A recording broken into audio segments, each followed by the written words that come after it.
السلام عليكم ورحمة الله وبركاته.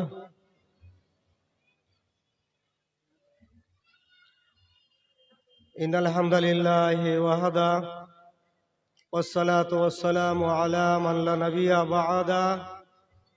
أما بعد فأعوذ بالله من الشيطان الرجيم. والسابقون الأولون من المهاجرين والأنصار والذين اتبعوهم بإحسان رضي الله عنهم ورضوا عنهم. وقال الله تعالى في موضع آخر: هو سمكم المسلمين.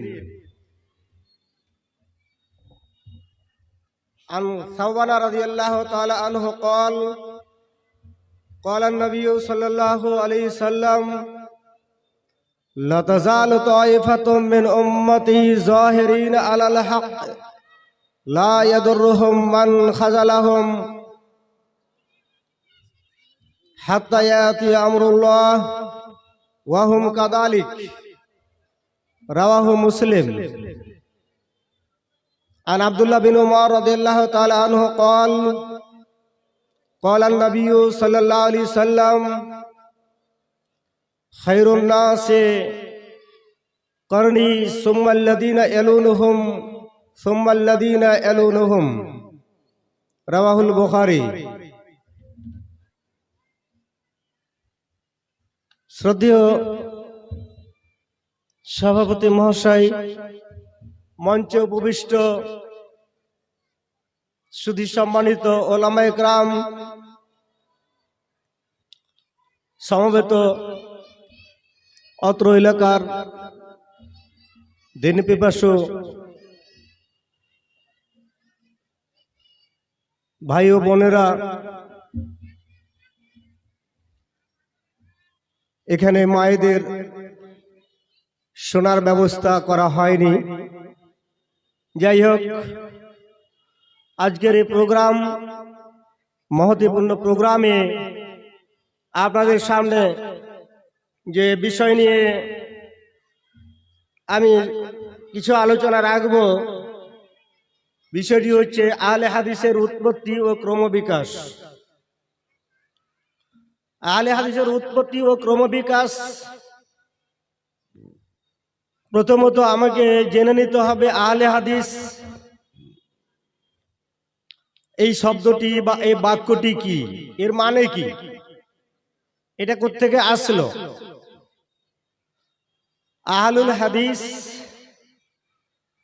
আমরা সাধারণত যে অর্থটি নিয়ে থাকি, কোরআন হাদিস যারা মান্য করে চলে, যারা মেনে চলে, তারা হচ্ছে আহলুল হাদিস।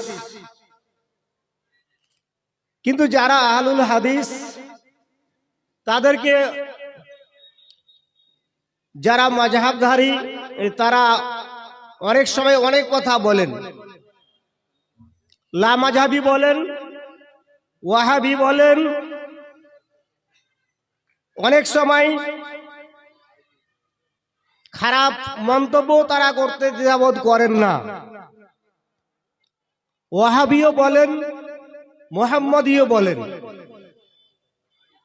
তো আমি যদি বলি যে তারা আহলে হাদিসদের বলে মুহাম্মাদি, তো মুহাম্মদ কে ছিলেন? মুহাম্মাদি মানে মুহাম্মদের অনুসারী, মুহাম্মদ সাল্লাল্লাহু আলাইহি সাল্লাম। তিনি শেষ রাসূল, বিশ্ব নবী, যার আমরা উম্মত, তো তার আমরা অনুসারী। অথবা তারা বলে থাকে মুহাম্মাদি সেই সূত্রে যখন আরব ভূখণ্ডে তুরস্কের শাসন এবং তুরস্কের চালানি কুসংস্কার শিরক বিদআতে আচ্ছন্ন হয়ে গেছিল, বড় বড় মাজার খানকা গড়ে উঠেছিল, কবরে চাদর চড়ানো হতো। মহান আল্লাহ তাআলা পাঠালেন এক সেই যুগের বিখ্যাত প্রখ্যাত আলেমকে, তার নাম মোহাম্মদ বিন আব্দুল ওয়াহাব। তিনি এই কুসংস্কারের বিরুদ্ধে আন্দোলন শুরু করেছিলেন। তিনি 1792 সালে মৃত্যুবরণ করেন। তার আন্দোলনের সঙ্গে আরেক মোহাম্মদ বিন সৌদ রাহিমাহুল্লাহ, তিনি 1745 সালে এই কুসংস্কারের বিরুদ্ধে, শিরক ও বিদআতের বিরুদ্ধে সঙ্গ দিলেন। তারা আমৃত্যু লড়াই করে, সংগ্রাম করে, তাঁদের প্রচেষ্টায় আরব ভূখণ্ড থেকে সমস্ত শিরক ও বিদআত উৎখাত হয়েছিল। পরবর্তীতে বিরাট ইতিহাস, সেগুলো আলোচনার সময় হবে না। শেষ পর্যন্ত তুরস্ক পরাজিত হয়ে অর্থাৎ আরবে সৌদি শাসন স্থাপিত হয়েছিল। তারপরে আবার তুরস্ক মিশরের সহযোগিতায় আবার ভূখণ্ড অর্থাৎ আরব ভূখণ্ডকে তারা দখল করে। সর্বশেষ এই আন্দোলন চলতে চলতে শেষ পর্যন্ত যিনি বিপ্লবী নেতা,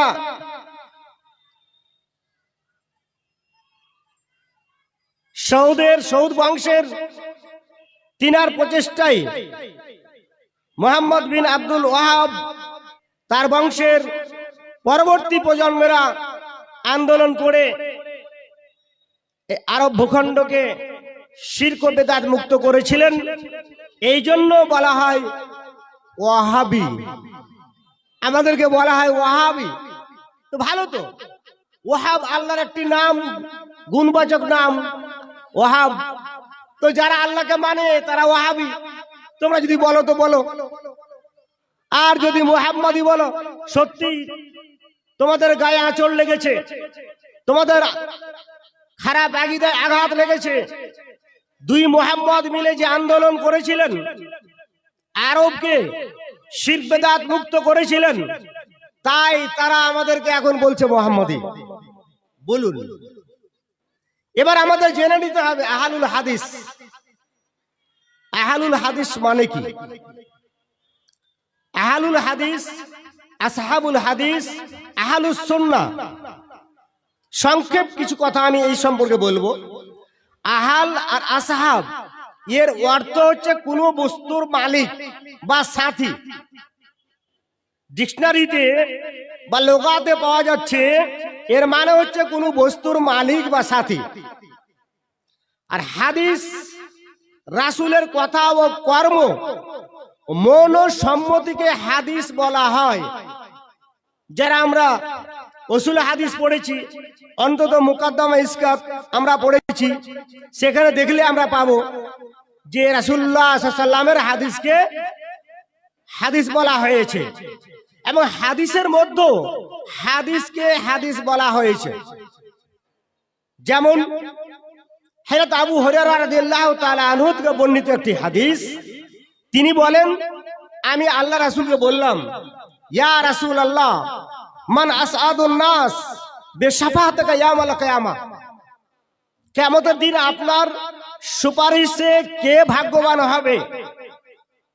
সবচেয়ে কে হবে? আল্লাহ রাসূল সাল্লাল্লাহু আলাইহি সাল্লাম তখন বললেন, লাকাদ জানান্তু ইয়া আবা হুরায়রা আন লা ইয়াসআলানি আন হাদাল হাদিস আহাদুন আউয়াল মিনকা লাম্মা রাআইতু হারসাকা আলাল হাদিস।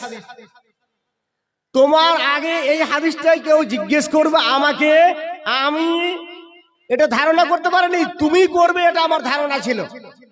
তোমার হাদিসের উপরে এত আকাঙ্ক্ষা, এত তোমার মানে হিরস, এত তোমার লালচ। এখানে আল্লাহ রাসূল হাদিসকে হাদিস বললেন, হাদিসের মধ্যেই পাওয়া গেল। হাদিস সহিহ বুখারীর 2য় খণ্ড 972 পৃষ্ঠায় হাদিস নাম্বার 99, অথবা হাদিস নাম্বার 6570। আহলুস সুন্নাহ, সুন্নাহ মানে আমাদের জেনে নিতে হবে। যদিও আমরা অনেকেই জানি, কিন্তু অধিকাংশ আমরা জানি না। সুন্নাহ মুহাদ্দিসিন গণের পরিভাষায় বলা হয় রাসূলের কথা, কর্ম ও মৌন সম্মতিকেও সুন্নাহ বলা হয়েছে। বিভিন্ন উসুল গ্রন্থে যদি আমরা দেখি, যেমন আল মুখতাসার 16 থেকে 19 পৃষ্ঠায় এই বিষয়টি আলোচনা হয়েছে। আরেকটা বিদআতের বিপরীত হচ্ছে সুন্নাহ। হাদিসকেও সুন্নাহ বলা হয়েছে, আর কোনো ঝামেলা থাকছে না। আল্লাহ রাসূলের মুখ দিয়েই হাদিসকে সুন্নাহ বলা হয়েছে। ক্বালা নবী সাল্লাল্লাহু আলাইহি সাল্লাম ইন্নী ক্বাদ তারাকতু ফীকুম মা ইন ইতাসামতুম বিহি ফালান তাদাল্লু আবাদান কিতাবুল্লাহ ওয়া সুন্নাতু নবীহি। সহিহ তারগিব হাদিস নম্বর 40। আল্লাহ রাসূল বললেন, দুটো জিনিস তোমাদের ছেড়ে যাচ্ছে, এমন জিনিস তোমরা যদি আঁকড়ে ধরে থাকো মজবুত করে, পথভ্রষ্ট হবে না। আল্লাহর কিতাব এবং তার নবীর সুন্নাত, মানা সুন্নাহুন আল হাদিস। তো আল্লাহ রাসূলের মুখ থেকেই আমরা পেলাম যে হাদিসকে সুন্নাত বলা যায়। এবার আসুন, তাহলে আলুল হাদিস মানে শুধু কি হাদিস মাননেওয়ালা না? কোরআনকে কোরআন বলা হয়েছে অনেক জায়গায়, 68 কম বেশি 68 বার কোরআনকে কোরআন বলা হয়েছে কোরআনের মধ্যে। আবার একাধিক জায়গায় কোরআনকে হাদিস বলা হয়েছে, প্রায় 14 জায়গাতে কোরআনকে হাদিস বলা হয়েছে কোরআনের মধ্যে। একটি আয়াত বলি, সূরা জুমারের 23 নম্বর আয়াতে আল্লাহ তাআলা বলেন, আল্লাহু নাযালা আহসানাল হাদিস। আল্লাহ, মহান আল্লাহ উত্তম হাদিস নাযিল করেছেন, অর্থাৎ আল কোরআন। তাহলে আল্লাহ নিজেই কোরআনকে হাদিস বললেন, এবং হাদিসের মধ্যেও কোরআনকে হাদিস বলা হয়েছে। সহিহ মুসলিম হাদিস নাম্বার 867, ফাইন্না খায়রাল হাদিস কিতাবুল্লাহ। এটা আমরা তো প্রায় খুতবাতে বলি যে নিশ্চয় শ্রেষ্ঠ হাদিস হচ্ছে আল্লাহর কিতাব। তাহলে হাদিসও কোরআনকে কি বলা হলো? হাদিস বলা হলো। তাহলে কোনো প্রশ্ন থাকছে না। আহলুল হাদিস মানে কোরআন এবং হাদিস যারা পূর্ণভাবে মেনে চলবে তারাই হচ্ছে আহলুল হাদিস, তারা হচ্ছে আহলুল হাদিস। এবার আসুন, আহলুল হাদিস এই নামকরণটা কেন, কি প্রয়োজন ছিল এর? যারা কোরআন হাদিস মেনে চলবে তারাই আহলুল হাদিস, আর অন্যদিকে যারা হাদিস নিয়ে গবেষণা করে তাদেরকে আসহাবুল হাদিস বলা হয়েছে। তাদেরকে আসহাবুল হাদিস বা আহলুল হাদিস বলা হয়েছে। হাদিস নিয়ে যারা গবেষণা করেন, অর্থাৎ মুহাদ্দিস। আল্লাহ রাসূল সাল্লাল্লাহু আলাইহি সাল্লাম সাবধান করেছিলেন। শুধু মাথায় রাখেন যে আহলুল হাদিস আমরা কেন নাম ধারণ করব, আলোচনায় আমি আসছি। আল্লাহ রাসূল সাল্লাল্লাহু আলাইহি সাল্লাম সাবধান বাণী করে গেছেন। কি করেছেন? আলা ইন্না মান ক্বাবলাকুম মিন আহলিল কিতাব ইফতারাকু আলা সিনতাইন ওয়া সাবিনা মিল্লাহ। তোমরা সাবধান হয়ে যাও, আহলে কিতাব ইহুদি খ্রিস্টানেরা এরা 72 ভাগে ভাগ হয়েছে, 72টা জামাতে ভাগ হয়েছে। আর আমার উম্মত ওয়া ইন্না হাদিহিল মিল্লাহ, এই মিল্লাতে ইসলাম সাতাফতারিকু আলা 73 সিনতানে ওয়া 70 ফিন নার ওয়া ওয়াহিদাতুন ফিল জান্নাহ ওয়া হিয়াল জামাত। আমার উম্মত অর্থাৎ এই মিল্লাত 73 ভাগে ভাগ হবে। প্রত্যেক ভাগ, প্রত্যেক দল, প্রত্যেক জামাত চলে যাবে কোথায়? জাহান্নামে। আর একটি যাবে জান্নাতে। সেটা কারা? ওয়াহিয়াল জামাত। সেটা সংঘবদ্ধ কোরআন ও সুন্নাহর প্রতি যারা অটল থাকবে, সেই হচ্ছে সেই জামাত, ওয়াহিয়াল জামাত। এবার আসুন, ওয়াহিয়াল জামাত মানে কি? আল্লাহ রাসূল সাল্লাল্লাহু আলাইহি সাল্লাম বললেন সে জামাত। জামাত সেটা হচ্ছে আহলুল কোরআন ওয়াল হাদিস। কোরআন হাদিস যারা মেনে চলবে, এর উপরে আমল করবে, তারাই হচ্ছে আহলুল হাদিস, তারাই হচ্ছে ওয়াহিয়া আল জামাআত। আল জামাত যে হাদিসে বলা হয়েছে আহলুল কোরআন ওয়াল হাদিস ওয়াল ফিকহ ওয়াল ইলম, যারা কোরআন হাদিসের ইলমের উপরে, ফিকহের উপরে, কোরআন ও সুন্নাহর উপরে যারা একাট্টভাবে ঐক্য হয়ে থাকবে, তারাই হচ্ছে আর জামাত। আনুল মাবুদ দেখুন, এই হাদিসের ব্যাখ্যায় বলা হয়েছে ওয়াহিয়াল জামাত, আরেকটির অর্থ হচ্ছে আল মুওয়াফিকুনা লিজামাতিস সাহাবা আল আখিদুনা বিআকাইদিহিম। যদি আমরা দেখি তাহলে সিন্ধির হাসিয়ায় ফুটনোটে লেখা আছে যে জামাত বলতে যারা সাহাবীদের যে জামাত ছিল, সে জামাতের সাথে যারা মিলে আছে, সে জামাতের সাথে যাদের মিল আছে, সেই জামাতকে বলা হয়েছে ওয়াল আখিদুনা বিআকাইদিহিম। এবং সাহাবীগণের যে আকীদা ছিল, যে বিশ্বাস ছিল, সেটার উপরেই যারা প্রতিষ্ঠিত, সেই জামাত। এখানে বলতে সব জামাতের কথা বলা হয়নি। এইরকম আরো রাসূলুল্লাহ সাল্লাল্লাহু আলাইহি ওয়াসাল্লাম আরো হাদিস বলেছেন মা আনা আলাইহি ওয়া আসহাবি, সব জাহান্নামে যাবে, শুধু পরিত্রাণ পাবে একটি ফিরকা, যার উপরে আমি এবং আমার সাহাবী আজ পর্যন্ত আছি। তিরমিজির হাদিস, সিলসিলা সাহিহাতে এসেছে, তিরমিজির 2531 নম্বর হাদিস। এবং হাদিস আপনাদের সামনে পেশ করেছি আমি, সাবান কর্তৃক বর্ণিত একটি হাদিস।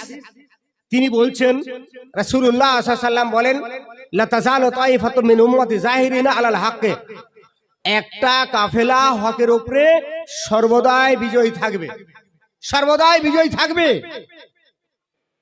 তাদের কেউ ক্ষতি করতে পারবে না কিয়ামত পর্যন্ত। সেই মুসলিম 1920। এরা কারা? ইমাম বুখারী রাহমাতুল্লাহ আলাইহি বলছেন হুম আহলুল ইলম, যাদের কাছে ইলম আছে তারাই। ইলম বলতে কিসের ইলম? কোরআন এবং সুন্নাহর ইলম। যারা কোরআন হাদিস মানে, কোরআন হাদিস নিয়ে গবেষণা করে, তাদের কাছে তো ইলম আছে। আহলুল ইলম বলতে আসহাবুল হাদিস, আহলুল হাদিস, তাদেরকে বোঝানো হয়েছে।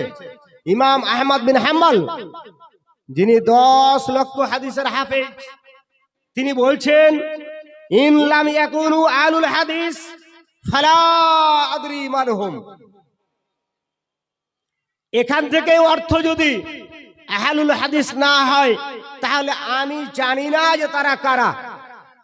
সেই মুসলিমের সারা নবাবী, সারা আল মিনহাজ আপনি দেখতে পারেন, তিনি স্পষ্টই বলছেন যে আহলুল হাদিস যদি সেই জামাত না হয়, তো আমি জানি না তারা কারা। তাহলে বুঝতে পারলাম কোরআন হাদিস যারা মেনে চলবে, নামে নয়। আমি আল হাদিসের ছেলে, আল হাদিসের ঘরে জন্ম, তাই বলে আমিও নাজাত পেয়ে যাব না, আমি নয়। যারা সহিহ আকীদা সহ কোরআন ও সুন্নাহর প্রতি সঠিক আমল করবে, তারাই ফিরকায়ে নাজিয়া, তারাই পরিত্রাণ পাবে।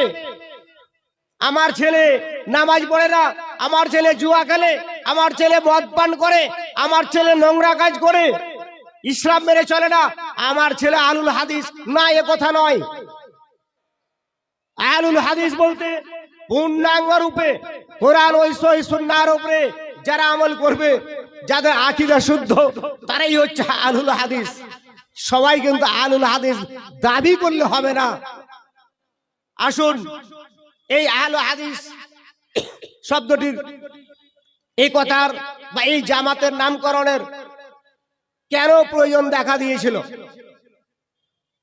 37 হিজরির পূর্বে সমস্ত মুসলিম উম্মাহ সবাই আকীদা যে সব ছিল, আকীদা কোনো ভিন্নতা ছিল না, সব একরকমই আকীদা ছিল, আকীদায় কোনো ত্রুটি ছিল না। সাহাবীগণ কোরআন সুন্নাহ থেকে সমাধান নিতেন, তাদের আকীদা ছিল সলিড আকীদা। কিন্তু 37 হিজরির পরে অর্থাৎ আব্দুল্লাহ বিন সাবা ইয়ামানি ইহুদি এই ছদ্মবেশে মুসলিম হলো। ছদ্মবেশে মুসলিম হয়ে মুসলমানদের মধ্যে বিভ্রান্তি সৃষ্টি করলো। এ হলো চরমপন্থী। হযরত উসমান রাদিয়াল্লাহু তাআলা আনহুর বিরুদ্ধে মিথ্যা অভিযোগ এনে তাকে শহীদ করে দিল।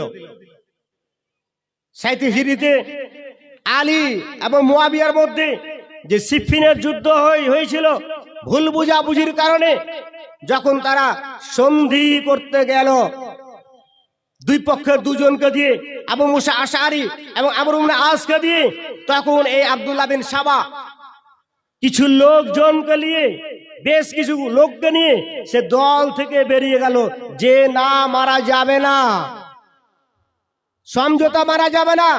আলীর দল থেকে বেরিয়ে গেল। আলীকে তারা, আলী রাদিয়াল্লাহু তাআলা আনহুকে তারা কি বললো? কাফের। এরা কাফের, কাফের ঘোষণা করলো এবং তাদের নেতা নির্বাচন করলো। আব্দুল্লাহ বিন ওয়াহাব আর রাশিবিকে নেতা ঘোষণা করে আলীর বিরুদ্ধে, আলী রাদিয়াল্লাহু তাআলার বিরুদ্ধে অন্যায় অভিযোগ এনে অনেক ষড়যন্ত্র শুরু করলো আর হাদিসের নামে জালিয়াতি শুরু করলো। এরা যখন দল থেকে বেরিয়ে গেল তখন এদের নাম অটোমেটিক ভাবে পড়ে গেল খারেজি। প্রথম দল, প্রথম মুসলিম মিল্লাতের মধ্যে ফিরকাবাজি এনেছে এরাই। এই আব্দুল্লাহ বিন সাবার নেতৃত্বে আল্লাহ রাসূল সাল্লাল্লাহু আলাইহি সাল্লাম তার আগেই বলে গেছিলেন, আল খাওয়ারিজ কিলাবুন নার, খারেজিরা জাহান্নামের কুকুর হবে। হাদিস ইবনে মাজাহ 173, মুসনাদে আহমদ 1931, আলবানী রাহিমাহুল্লাহ হাদিসটি সহিহ বলেছেন যে খারেজিরা জাহান্নামের কুকুর হবে। হাদিস সালামে জালিয়াতি আর কোরআনের অপব্যাখ্যা, তারা হাজার হাজার মানুষকে দিয়ে, টাকা দিয়ে, পয়সা দিয়ে, প্রলোভন দিয়ে তারা বেদাতি কার্যক্রম এবং হাদিসের নামে জালিয়াতি শুরু করলো। আপনারা পড়ে নেবেন বাংলা ভাষায় ডক্টর আব্দুল্লাহ জাহাঙ্গীরের লেখা হাদিসের নামে জালিয়াতি, বেশ মোটা বই, দেখবেন অত্যন্ত সূক্ষ্মভাবে লেখা আছে বাংলা ভাষায়। সে আরবি উর্দুতে অনেক বই আছে। বাংলা ভাষার কথা বললাম যে এই খারেজিরা কিভাবে হাদিসের জালিয়াতি তারা শুরু করেছিল। তারা বিভিন্ন ধরনের বেদাত চালু করলো। তখন এই খারেজিরা তখন বেদাতের উদ্ভব হলো। যারা বেদাত মানবে না, যারা সহিহ সুন্নাহর উপর আমল করবে, আর যারা বেদাতের উপর আমল করবে, জাল হাদিসের উপর আমল করবে, হাদিসের নামে জালিয়াতি শুরু হলো।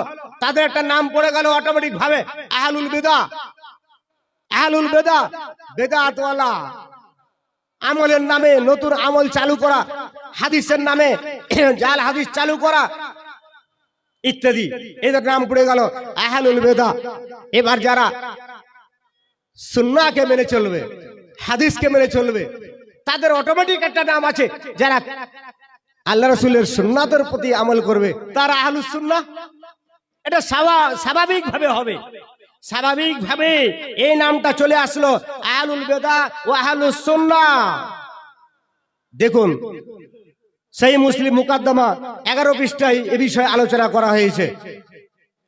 তারপর চলে আসলো আপনার সাহাবীদের পরবর্তী যুগে মুসলিমেরা আবার দুই ভাগে বিভক্তি হয়ে গেল। আহলুর রায়, অর্থাৎ কিছু লোক বলল কোরআন হাদিস বুঝি না, আমাদের বিবেকে যেটা বলবে, আমাদের জ্ঞানে যেটা বলবে সেটাই আমরা মানবো, আর জ্ঞানের সাথে যেটা মিলবে না, আমি কোরআন বুঝি না, হাদিস বুঝি না, সেটা আমরা মানবো না। এরা আহলুর রায়, বিবেককে অগ্রাধিকার দিল। এদের নাম বলে গেল আহলুর রায়।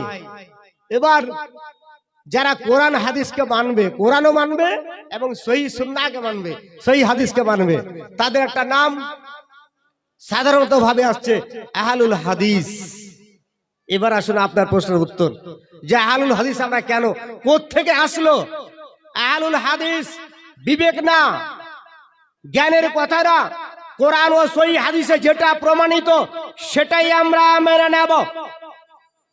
তখন আহলুল হাদিস নামকরণটা প্রয়োজন পড়েছিল। মুকদ্দমা ইবনে খলদুন প্রথম খণ্ড 272 থেকে 73 পৃষ্ঠায় এই কথাগুলো বিস্তারিত আলোচনা করা হয়েছে। ইবনে খালদুনের জন্ম 732 হিজরি, মৃত্যু 808 হিজরিতে। তাহলে 732-এর পরেই আহলুল হাদিস বলে নিজকে মানুষ পরিচয় দিয়েছিলেন। কারণগত, একদিকে আহলুর রায়, আর একদিকে আহলুল বেদাহ, আর একদিকে আহলুস সুন্নাহ এবং আহলুল হাদিস। অটোমেটিক নামটা আসবে। আমরা যদি ইতিহাস নিয়ে আলোচনা করতে যাই, যুগে যুগে দেখি, আমরা যদি দেখি আহলে হাদিস সাহাবীদের মধ্যে সর্বাধিক বেশি হাদিস জানতেন আবু হুরায়রা রাদিয়াল্লাহু তাআলা আনহু। তিনি 57 হিজরিতে মৃত্যুবরণ করেছেন। তিনি বলতেন, কি বলতেন? আনা আউয়ালু সাহিবু হাদিসিন ফিদ দুনিয়া, আমি পৃথিবীতে সর্বপ্রথম সাহেবু হাদিসিন, হাদিসওয়ালা, তাজকিরাতুল হুফাজ, 2য় খণ্ড 33 পৃষ্ঠা আলোচনা হয়েছে। আল ইসবা গ্রন্থের 4র্থ খণ্ড 386 পৃষ্ঠা। আব্দুল্লাহ বিন আব্বাস রাদিয়াল্লাহু তাআলা আনহু আহলে হাদিস বলা হয়েছে। বিখ্যাত তাবি ইমাম শাফেঈ রাহিমাহুল্লাহ, তিনার জন্ম 22 হিজরি, মৃত্যু 104 হিজরি। তিনি সাহাবা کرامকে আহলুল হাদিস বলতেন। মা হাদাসতু ইল্লা বিমা আজমা আলাইহি আহলুল হাদিস। তাহলে আমরা 104 হিজরির মধ্যেও দেখতে পাচ্ছি যে আহলুল হাদিস কথাটা মুহাদ্দিসিনে کرام ব্যবহার করেছেন, উচ্চারণ করেছেন, এবং আহলে হাদিস সে সময় ছিল। মুহাম্মদ বিন সিরিন, বিখ্যাত তাবি, তিনি বলেন সানাদ সম্পর্কে কেউ জিজ্ঞেস করতো না, হাদিসের বর্ণনা সূত্র সম্পর্কে কেউ জিজ্ঞেস করতো না। যখন ফিতনা শুরু হয়ে গেল, তখন তারা বলতেন সাম্মু লানা রিজালাকুম, হাদিস তো বলছো, সানাদ বলো। ফাইনজার ইলা আহলি সুন্নাহ, তখন আহলে সুন্নাহ দেখে তাদের হাদিস নেওয়া হতো। ওয়া ইউনুজার ইলা আহলিল বিদআহ, এবং বেদাতীদের দেখে ফালা ইউখাজু হাদিস, তাদের হাদিস নেওয়া হতো না। মুকাদ্দামা মুসলিম 11 পৃষ্ঠায়। তাহলে হাদিস গ্রন্থ পাওয়া যাচ্ছে। আহলে হাদিস কথাটা ইমাম শাফেঈ রাহমাতুল্লাহ আলাইহি, যার জন্ম 153 হিজরি, মৃত্যু 204 হিজরি, তিনি বলেন আলাইকুম বি আহলিল হাদিস, আলাইকুম বি আহলিল হাদিস, তোমরা আহলে হাদিস এর নিকট যাও, তাদের কাছ থেকে গ্রহণ করো। ফাইন্নাহুম আকসারু সাওয়াবান মিন গায়রিহিম, অন্যের চাইতে এরা অধিক সঠিক, তাদের কাছ থেকে তোমরা হাদিস গ্রহণ করো, আহলে হাদিসদের কাছ থেকে, অন্যের কাছে নয়। এভাবে হানাফি ফিকহ গ্রন্থ যারা বলে যে হানাফিরা বা মাযহাবী ভাইরা, মুকাল্লিদ ভাইরা, তাদেরই কিতাব আদ-দুরুল মুখতার 3য় খণ্ডে 103 পৃষ্ঠায় দেখুন, সেখানে উল্লেখ রয়েছে আবু হানিফা রাহমাতুল্লাহর যুগে আহলে হাদিসের অস্তিত্ব ছিল। ইমাম তিরমিজি রাহমাহুল্লাহ, যার জন্ম 209 হিজরি এবং 279 হিজরি মৃত্যু, তার সুনান তিরমিজি গ্রন্থে একাধিক জায়গায় আহলুল হাদিস, আসহাবুল হাদিস কথাটি এসেছে। একাধিক জায়গায়, অনেক জায়গায় এসেছে। যারা বলেন আসহাবুল হাদিসের অর্থ মুহাদ্দিসিনে কেরাম, শুধু মুহাদ্দিস, এনারা ভুল করছেন। আহলুল হাদিস মানে শুধু মুহাদ্দিস নয়, আহলে কোরআন হাদিস মেনে চলে, তাদেরকে আহলে হাদিস বলা হয়েছে।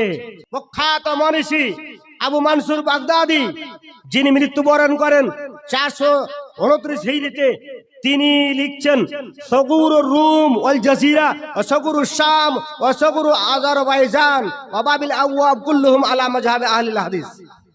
তিনি বলছেন আল জাজিরা, সিরিয়া, আজারবাইজান এবং বাবুল আবওয়ার সমস্ত স্থানের মুসলিমগণ বা সেখানকার অধিবাসীগণ আহলে হাদিস ছিলেন, তারা আহলে হাদিস ছিলেন।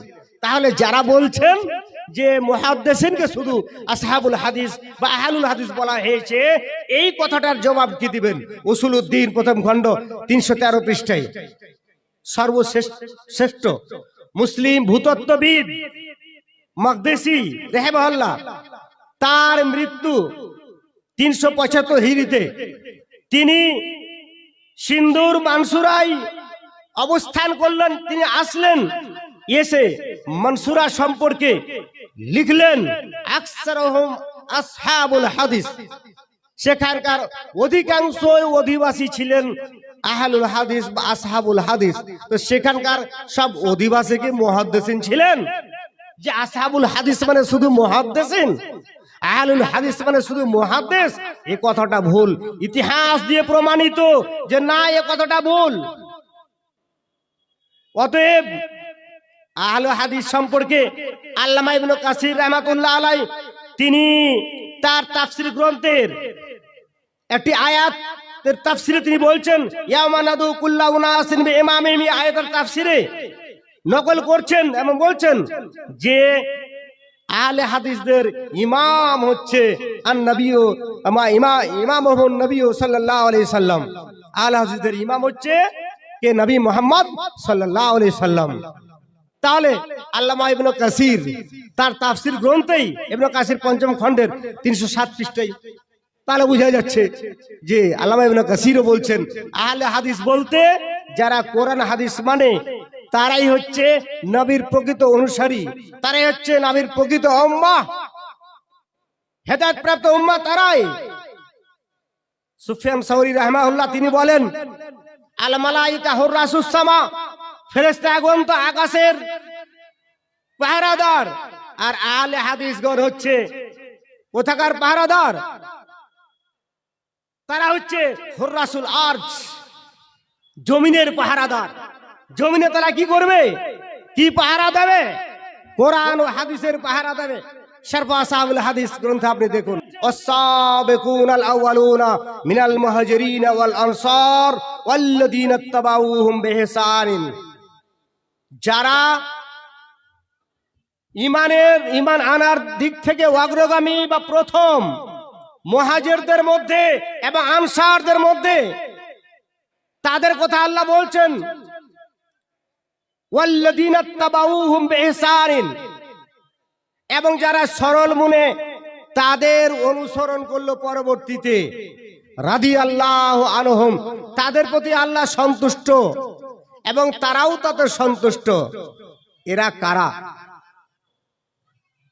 যারা এই আয়াতের সাবেকুন মিনাল মুহাজিরিন ওয়াল আনসার, অনেক ব্যাখ্যা রয়েছে, যার জিস্ট কথা হচ্ছে যে সমস্ত সাহাবী প্রথমে সাহাবীগণ ঈমান নিয়েছেন এবং যারা প্রথমে কি করেছেন? হিজরত করেছেন, যারা মুহাজিরদেরকে সাহায্য করেছেন, তার পরবর্তীতে সাহাবী হোক, তাবি হোক, তাবা তাবি হোক, কিয়ামত পর্যন্ত যত আসবে তাদের যারা অনুসরণ করে চলবেন, তারাই হচ্ছে, তাদেরই কথা এখানে বলা হয়েছে রাদিয়াল্লাহু আনহুম, তাদের প্রতি আল্লাহ সন্তুষ্ট, তাদের প্রতি আল্লাহ সন্তুষ্ট। তাহলে এখান থেকে কি বুঝলাম? যে সাহাবীদের অনুসরণ, তারপরে তাবেঈদের অনুসরণ, তাবা তাবেঈদের অনুসরণ, সালফে সালেহিনদের অনুসরণ যারা করবে তারাই হকপন্থী এবং তারাই আহলুস সুন্নাহ, তারাই আসহাবুল হাদিস, তারাই আহলুল হাদিস। আল্লাহ রাসূল সাল্লাল্লাহু আলাইহি সাল্লাম বলেন খায়রুন নাসি কারনি, আমার যুগ এটা উত্তম যুগ, আমার যুগ এটা উত্তম।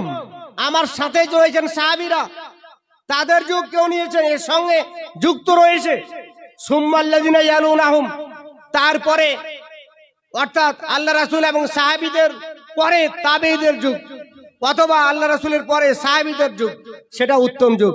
সুম্মাল্লাযিনা ইয়ালুনাহুম, তারপরে তাবেঈ, তাবা তাবেঈদের যুগ। সহিহ বুখারী 2652। এই যুগে যারা কোরআন সুন্নাহ মেনে চলেছে তাদের অনুসরণে আমরা চলি। তিনারা যেভাবে কোরআন বুঝেন, তিনারা যেভাবে হাদিস বুঝেন, সেভাবে আমরা বুঝি, অর্থাৎ আহলে হাদিসরা বুঝেন। আল্লামা নাওয়াবী রাহমাতুল্লাহ আলাইহি বলছেন, কি বলছেন? as-sahih আন্না কারনাহু সাল্লাল্লাহু আলাইহি সাল্লাম as-সাহাবা, আল্লাহ রাসূলের কারণ জামানা হচ্ছে নবীর জামানা, সাহাবীর জামানা। as-সানি, দ্বিতীয় যুগ হচ্ছে তাবেঈ, as-সালিস at-তাবেউহুম। সারা নববীতে স্পষ্ট করে বলে দিয়েছেন। তাহলে ভাইরা আমার, আহলুল হাদিস কি এবং কেন প্রয়োজন আছে? আজকে সারা বিশ্বব্যাপী ফিতনা ফিতনা কোরআন হাদিস বাদ দিয়ে, কোরআন হাদিস না বুঝে তারা কি করছে, নিজ ইচ্ছা মতো কোরআনের ব্যাখ্যা হাদিসের ব্যাখ্যা বিশ্লেষণ পেশ করছে। কিন্তু আহলে হাদিসরা নয়। আহলে হাদিস যারা, তারা সালফে সালেহিন, সাহাবীগণ, তাবেঈগণ, তাবা তাবেঈগণ যেভাবে হাদিস বুঝেছেন সেভাবেই তারা হাদিস বুঝেন। খারেজিদের মতন আমাদের আকীদা নাই। খারেজিদের আকীদা ভ্রান্ত আকীদা। তাদের ভ্রান্ত আকীদা হলো যে তারা কি বলে, যারা কাবিরা গুনাহ করে তারা কাফের। এটা খারেজিদের আকীদা। আমরা এটা বলি না যে কাবিরা গুনাহ করলে সে কাফের হয়ে যাবে, না, এটা নয়। তারা ফাসিক, তারা ইসলাম থেকে বের হয়ে যায় না। তারা বলে ঈমান কম বেশি হয় না, না, আহলে হাদিসরা বলে ঈমান কম বেশি হয়, ঈমান বাড়ে আবার ঈমান কমেও যায়। তারা বলে কাবিরা যারা গুনাহ করে তারা হত্যার যোগ্য, তারা চিরস্থায়ী জাহান্নামে থাকবে যদি তওবা না করে।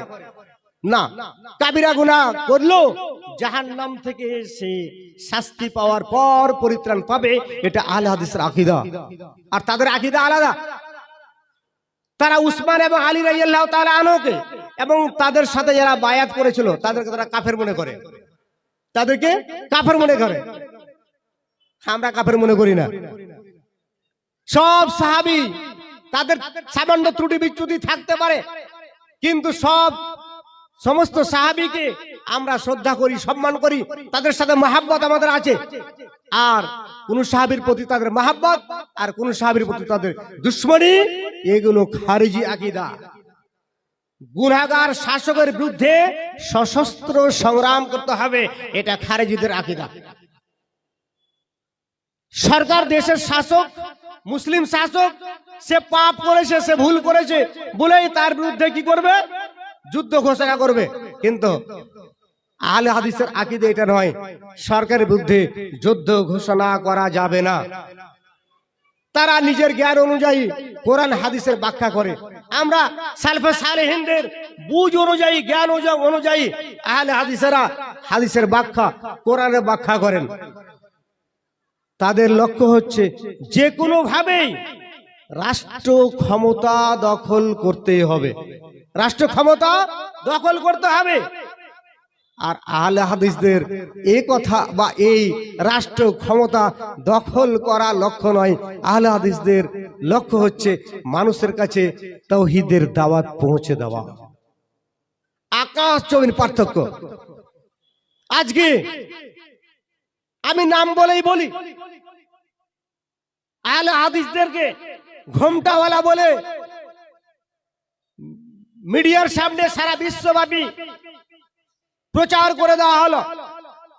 আহলে হাদিসদেরকে যুদ্ধ থেকে নাকি এরা পালিয়ে যায়, পিছপা, তাদেরকে বলে দেওয়া হলো। আহলে হাদিসদের অর্থাৎ এই মানহাজের উপরে তারা থুতু নিক্ষেপ করলো। ছি ছি ছি। আল্লাহ রাসূল সাল্লাল্লাহু আলাইহি সাল্লামের সামনে থুতু নিক্ষেপ করেছিল কে? আল্লাহ রাসূলের আগের জামাই ওতাইবা, আবু লাহাবের ছেলে ওতাইবা। আল্লাহ রাসূল সাল্লাল্লাহু আলাইহি সাল্লাম বললেন, আল্লাহুম্মা সাল্লি আলাইহি কালবাম মিন কিলাব, আল্লাহুম্মা সাল্লি আলাইহি কালবাম মিনাল কিলাব। আল্লাহ তার জন্য একটা কুকুর তুমি নিযুক্ত করে দাও।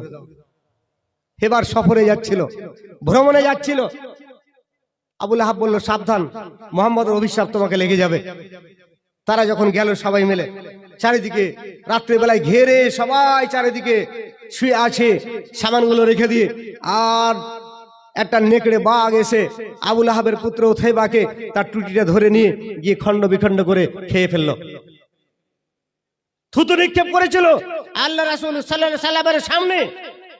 আজও যারা মানহাজুস সালফ, মানহাজ আহলুল হাদিসকে যারা ঘৃণা করে, যারা থুতু নিক্ষেপ করতে চায়, আমরা তাদের হেদায়েত কামনা করি। আমরা থুতু নিক্ষেপ করতে চাই না, প্রাথমিক আমরা হেদায়েত চাই। সেই বুখারী হাদিস, আল্লাহ রাসূল সাল্লাল্লাহু আলাইহি সাল্লাম নিকটে এসে কয়েকজন সাহাবী বললেন, দাউস কবিলা নাফরমানি করছে, আমাদের কথা শুনছে না। আল্লাহ রাসূল আপনি তাদের বদদুয়া করে দিলেন। আল্লাহ সাল্লাল্লাহু বললেন, আল্লাহুম্মা হাদি দাউসান, আল্লাহ দাউস কবিলাকে হেদায়েত করে দিন।